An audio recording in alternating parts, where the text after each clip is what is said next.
अभेद्य किल्ला. याला जिंकायचं असेल तर सरळ मार्गाने तर शक्यच नव्हतं, कारण या किल्ल्याची रचनाच अशी होती की सरळ मार्गाने हा किल्ला जिंकूच शकत नाही कोणी. केलाच तर कट कारस्थान करूनच या किल्ल्यामध्ये प्रवेश करता येऊ शकत होता शत्रूला. या किल्ल्यामध्ये भूलभुलैया, सुरंग, संपूर्ण किल्ल्याच्या आजूबाजूला खंदक केलेला आहे. जिथे पाणी असायचं त्या पाण्यामध्ये मगरी असायच्या.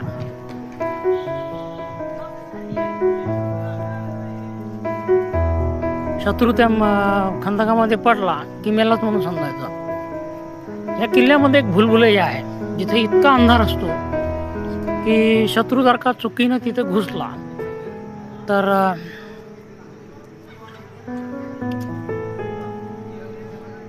आतील किल्ल्यातील सैनिक त्याला 100% मारूनच टाकायचे. मारून टाकून एक तिथे अशी जागा होती, त्या जागेमधनं वरतून शत्रूला फेकून द्यायचे. तो खंदकामध्ये जायचा. या खंदकामध्ये मगरी वगैरे असायच्या त्या काळी. किल्ल्याच्या प्रवेशद्वारावर आपण आहोत. ऐतिहासिक वास्तू बघितली की मन भरून येतं. आपला वैभवशाली इतिहास,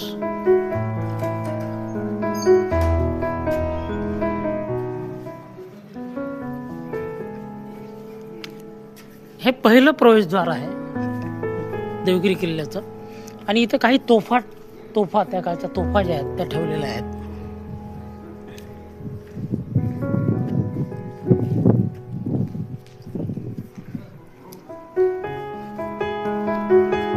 अद्भुत असा हा किल्ला आहे. प्रवेशद्वार ओलांडलं की दुसरं प्रवेशद्वार आपल्याला लागतं. हा बघा, हा दरवाजा आहे, त्याच्यावर एक मोठमोठे खिळे आहेत.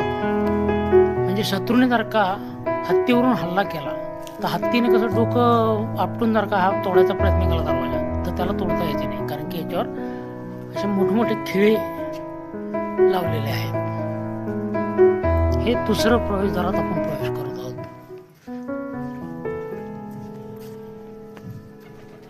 किती भव्य रचना त्यांनी त्या काळामध्ये केली. पहिले 2 प्रवेशद्वार आपण पाहिले. त्याच्यानंतर अशी एक चढाई आहे इथे. इथून चढत वरती गेल्यानंतर अजून एक प्रवेशद्वार तिकडे लागते. या देवगिरी किल्ल्याच्या वरती एक मेंढा तोफ म्हणून आहे. ती अतिशय मोठी आहे, वरती ठेवलेली ती. आपण सुरुवातीला काही तोफा पाहिल्या. त्या सर्व तोफांमध्ये सर्वात मोठी तोफ जी आहे ती मेंढा तोफ आहे. आज आपण हा किल्ला वरती पूर्णपणे चढणार नाहीये.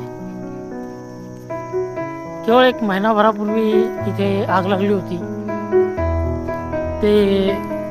ती बातमी ऐकून मनाला वेदना झाल्या. एवढ्या मोठ्या ऐतिहासिक वास्तूला क्षती पोहोचू नये अशी आपली सर्वांचीच इच्छा असते. त्याच्यानंतर परत एकदा 8 दिवसापूर्वी इथूनच एक अंतूर किल्ला म्हणून आहे, तिथेही आग लागली होती. उन्हाळ्यामुळे लागत आहे. पण तसं पाहिलं तर पर्यटकांची थोडीशी निष्काळजीपणा हाही त्याला कारणीभूत ठरत आहे. म्हणजे असं होऊ शकतं ना, सिगरेट बिडी जे पर्यटक पितात त्यांनी चुकून तिथे ती सिगरेट, जळती सिगरेट किंवा विडी वगैरे टाकली असेल आणि त्याच्यामुळे ती आग लागली असेल. थोडेसे वर चढल्यानंतर आपण आता भारत माता मंदिर आणि हत्ती तलाव या ठिकाणी आलेलो आहोत. काही पायऱ्या आहेत त्या चढून आपण भारत माता मंदिर बघू.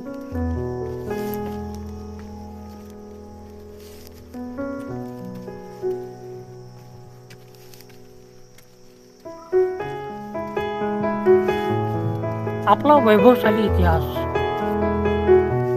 छत्रपती शिवाजी महाराजांनी स्वराज्य निर्मितीसाठी केलेला संघर्ष,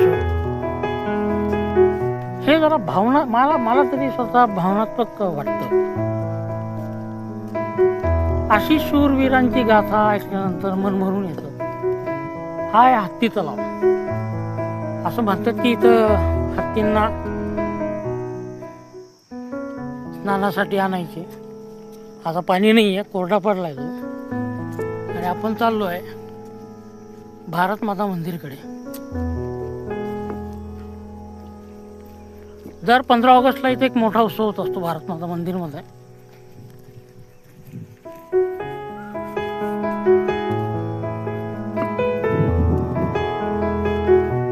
भारताचा स्वातंत्र्य दिवस इथे साजरा केला जातो. आजूबाजूला झाडी आहेत, पण तीही कोमेजून गेलेली आहेत उन्हाळ्यामुळे. जळण्याच्या काही खुणा इथपर्यंत आलेल्या आहेत. बापरे,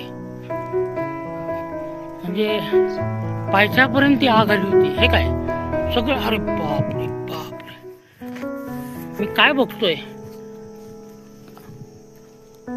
आग इथपर्यंत आली होती, भारत माता मंदिर पर्यंत आग आली होती. बघा, हे सगळी राख आहे, इथे संपूर्ण राख आहे. ती झाडं जळलेली आहेत. हे बघा, खाली उतरून आपण ती राख झालेली झाडं बघूया. म्हणजे किती मोठा प्रकार आहे हा. दगड काळी पडली आहेत, एवढी मोठी आग.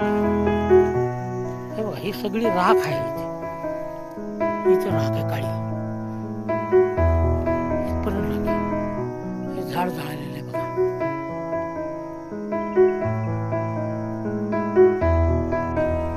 बघा,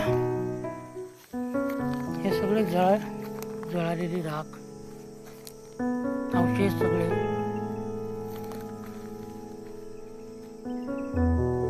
भयानक, अतिशय भयानक. आणि मला अतिशय दुःख वाटलं की अशा वास्तूला, ऐतिहासिक वास्तूला अशी क्षती पोहोचलेली आहे. इथून पुढे असं काही होणार नाही याची काळजी आपण घेतली पाहिजे. भारत माता मंदिरकडे आपण परत एकदा जाऊ आपण. पण हे पाहून मला धक्काच बसला. आग म्हणजे मला असं वाटलं की फक्त किल्ल्याच्या वरती लागली असेल, पण अगदी पायथ्यापर्यंत भारत माता मंदिरचं असं इथं एक वर्णन दिलेलं आहे.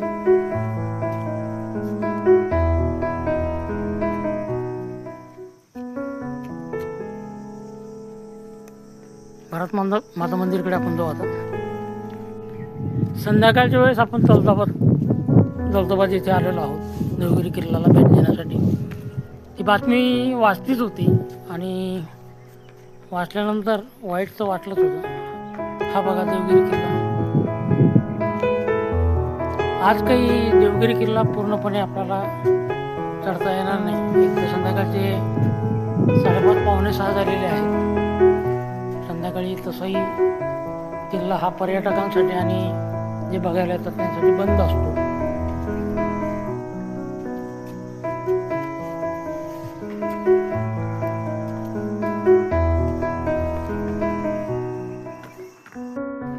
भारत माता मंदिरमध्ये आपण प्रवेश केलेला आहे. अतिशय उत्कृष्ट अशी वास्तुरचना आहे. 13व्या शतकामध्ये हे बांधण्यात आलं होतं किल्ला.